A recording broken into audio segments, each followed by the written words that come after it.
5 planètes en Poisson en même temps. Cette configuration ne s'est pas produite depuis plusieurs années et elle débute aujourd'hui. La saison des Poissons vient de commencer et elle s'ouvre avec 4 planètes déjà présentes dans ce signe. Voici ce que cela signifie concrètement. Beaucoup viennent de vivre l'éclipse solaire en Verseau d'hier et peuvent ressentir une forme de fatigue ou de dépouillement intérieur. Il est fréquent que le lendemain d'une éclipse laisse une impression de traitement en cours, comme si le système avait besoin de temps pour intégrer. Il est utile de garder cela à l'esprit dans ce contexte. Le 18 février, à 7h51, heure de l'Est, le Soleil quitte le Verseau et entre en Poisson. Cet ingress intervient alors qu'une configuration est déjà en place. Vénus est en Poisson, Mercure est en Poisson. Le nœud nord est en Poisson. La Lune se trouve également en Poisson aujourd'hui. Lorsque le Soleil franchit ce seuil, il rejoint un ensemble de planètes personnelles réunies dans le même signe. Les Poissons représentent le dernier signe du zodiaque, la clôture d'un cycle complet. Une concentration planétaire à cet endroit ne correspond pas à une dynamique d'initiation, mais à une dynamique de conclusion. Il s'agit d'achèvement, de relâchement et d'intégration. Selon la situation personnelle de chacun, cela peut être perçu comme un soulagement, une inquiétude ou un mélange des deux. Cette configuration forme un stellium dont la portée est plus significative qu'il n'y paraît. La saison des Poissons est souvent réduite à des qualités de rêverie ou de sensibilité diffuse. Ces éléments existent, mais ils ne résument pas le signe.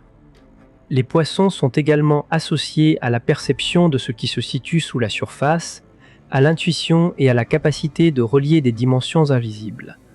Le signe est traditionnellement gouverné par Neptune, planète liée à l'intuition, à la dissolution des frontières et aux perceptions non rationnelles.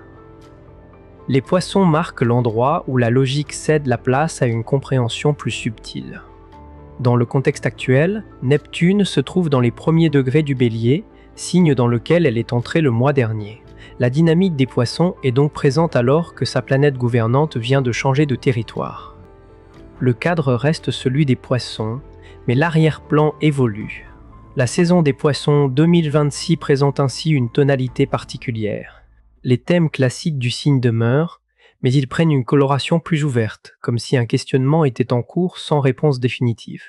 À cela s'ajoute la présence de Saturne dans les premiers degrés du Bélier. Saturne est entré en Bélier le 13 février, il y a 5 jours, après avoir passé presque 3 ans en Poissons. Durant cette période, l'énergie des Poissons a été marquée par une dimension de responsabilité, de limite et de confrontation au réel. Cette influence s'estompe désormais avec le départ de Saturne. Aujourd'hui, le Soleil, Vénus, Mercure et la Lune occupent simultanément les Poissons. La sensation peut être celle d'un espace qui s'aère après une période de pression. L'ensemble du paysage astrologique se modifie dans un laps de temps restreint. L'éclipse s'est produite hier. La conjonction Saturne-Neptune en Bélier aura lieu dans 2 jours. La saison des Poissons débute aujourd'hui. Ces événements se concentrent sur environ 72 heures et s'inscrivent dans une même séquence. Saturne et Neptune se rencontrent environ tous les 36 ans. La précédente conjonction a eu lieu en 1989, en Capricorne. Avant cela, en 1952, en Balance. Chaque rencontre prend une signification particulière selon le signe concerné. Le 20 février, Saturne et Neptune se rejoignent à 0 degré du Bélier.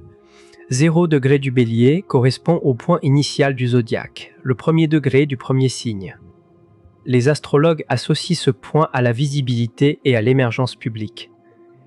Saturne représente la structure, les limites et la réalité concrète. Neptune renvoie aux idéaux, aux rêves et aux dimensions moins définies. Leur rencontre au premier degré du zodiaque constitue le contexte général dans lequel s'ouvre cette saison des Poissons. Dans ce cadre, la question du réel devient centrale, non pas par une analyse froide, mais par une évaluation intérieure. Il s'agit de distinguer ce qui a une valeur authentique de ce qui reposait davantage sur une apparence ou une projection. La réflexion porte sur l'engagement, la direction et l'allocation de l'énergie personnelle. Plusieurs ont pu ressentir un relâchement avant même le déplacement du Soleil. Une impression de fin de lutte ou de détente progressive a pu apparaître au cours de la semaine. Cette tonalité correspond à l'installation graduelle de l'énergie des poissons. Passons maintenant aux 12 signes, chacun étant concerné par une zone spécifique du thème où les poissons invitent à ralentir et à intégrer. Pour le Bélier, cette configuration active la 12e maison, associée à l'inconscient, au retrait et au processus intérieur. Cette période favorise un travail de fond, discret mais profond. Des schémas anciens peuvent émerger pour être relâchés, à condition de laisser un espace suffisant au calme et à l'introspection. Pour le Taureau, le stellium traverse la 11e maison, liée aux amitiés, aux réseaux et aux projets à long terme. Un réajustement peut s'opérer dans la manière d'investir son énergie sociale et dans la définition des objectifs collectifs. Certains projets peuvent nécessiter une révision plutôt qu'une accélération. Pour les Gémeaux, l'accent se porte sur la 10e maison, celle de la carrière et de la réputation. Mercure, planète gouvernante des Gémeaux, évolue en Poisson et ralentit vers sa rétrogradation. Une vigilance particulière est recommandée dans la communication professionnelle afin d'éviter les malentendus. Parallèlement, Vénus en 10e maison peut renforcer l'image et l'attractivité dans le cadre public. Pour le Cancer, le stellium active la 9e maison, associée aux croyances, à l'apprentissage et à l'ouverture au monde. La Lune forme un trigone avec Jupiter en rétrogradation dans le signe, apportant un soutien émotionnel. Cette période favorise l'étude, les échanges enrichissants et l'exploration de nouvelles perspectives. Pour le Lion, l'énergie se concentre dans la 8e maison, liée aux ressources partagées, à l'intimité et aux transformations profondes. Des sujets financiers ou relationnels peuvent demander une attention directe. La présence de Vénus adoucit ces démarches et facilite les conversations sensibles. Pour la Vierge, la 7e maison des partenariats est activée.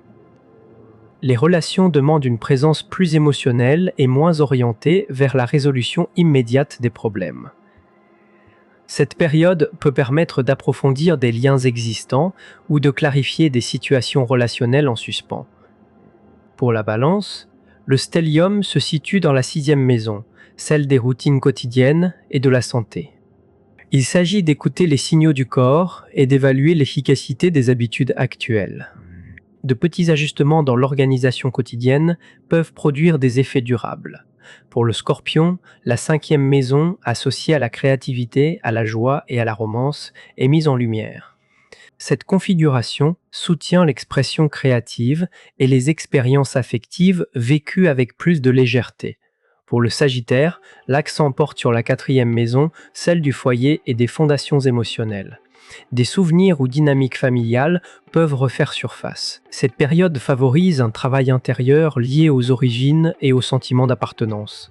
Pour le Capricorne, la 3e maison de la communication et des échanges quotidiens est concernée. Avec Mercure en ralentissement, il est prudent de soigner les formulations et de vérifier les messages transmis. Cette position soutient également l'écriture et les projets créatifs liés à la parole. Pour le Verseau, la 2e maison, liée aux ressources et aux valeurs personnelles, est activée. Après l'éclipse solaire dans le signe, un temps d'évaluation des priorités matérielles et énergétiques s'ouvre. Vénus en 2e maison facilite un réalignement progressif. Pour les Poissons, le Soleil traverse la 1re maison d'identité.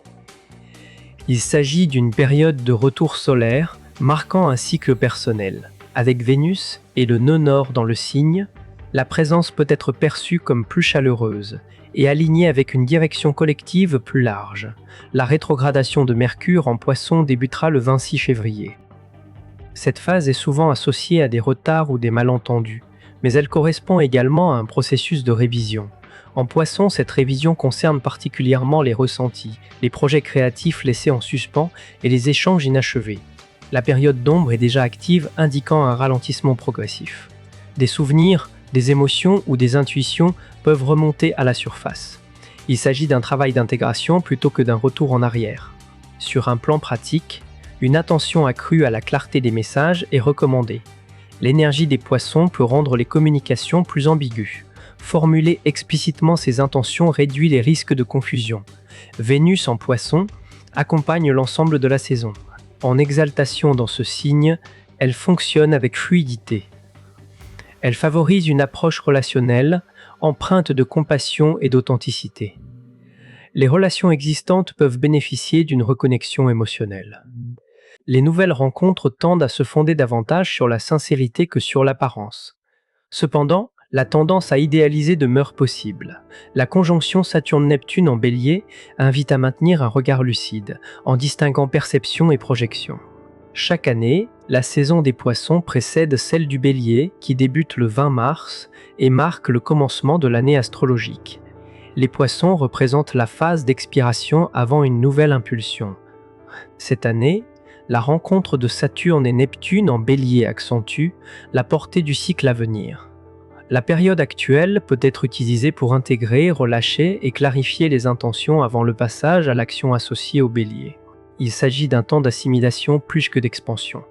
Le Soleil restera en Poissons jusqu'au 20 mars. 5 planètes occupent simultanément ce signe, la conjonction Saturne-Neptune se produit dans 2 jours et Mercure rétrograde à partir du 26. Les 4 prochaines semaines mettent l'accent sur la compassion, l'écoute de l'intuition et l'ajustement des engagements. Les Poissons, le Cancer, le Scorpion et la Vierge peuvent ressentir cette configuration de manière plus directe. Toutefois, chaque thème comporte une zone gouvernée par les Poissons, indiquant un secteur de vie qui appelle au ralentissement et à l'intégration.